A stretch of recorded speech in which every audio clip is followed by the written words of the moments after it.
وَأَوْرَثَكُمْ أَرْضَهُمْ، اور اللہ نے تم کو وارث بنایا ان کی زمینوں کا.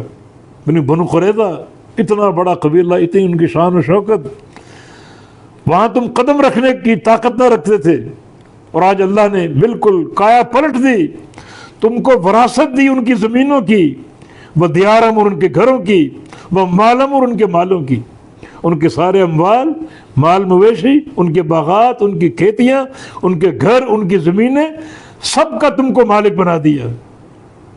وَأَرْضًا لَمْ تَطَئُوهَا، اس زمین کا بھی جس کو تمہارے قدموں نے روندا نہیں.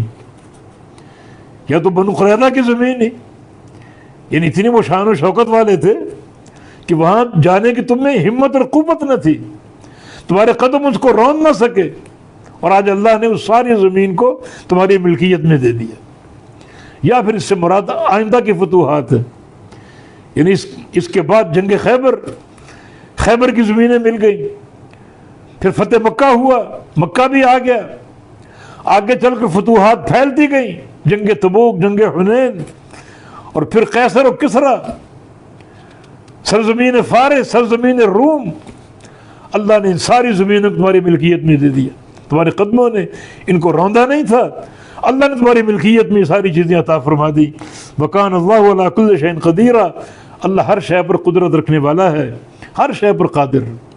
اس کی قدرت کی نہ کوئی حد ہے نہ کوئی مثال ہے، وسیع قدرتوں کا مالک ہے.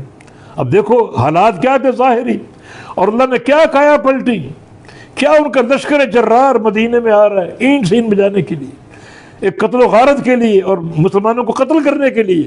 کیا حالات تھے ظاہری، خندق کے کھود کر اپنے آپ کو بچانے کی کوشش کر رہے ہیں، مگر یہ استقامت، میدان میں ڈٹ جانا، پوری سچائی، صدق تعلق باللہ، صدق تعلق بالرسول.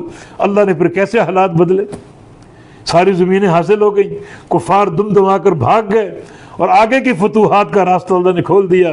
خیبر کی زمینیں ملی، فتح مکہ کی صورت میں مکہ بھی آ گیا، اور پھر سرزمین تبوک، سرزمین حنین، اور آگے چل کر جناب عمر بن خطاب کے دور میں رضی اللہ عنہ ارض قیصر، ارض کسریٰ، روم بھی آ گیا اور فارس بھی آ گیا. یہ اللہ تعالیٰ کے فیصلے، اللہ تعالیٰ ہر شے پر قادر.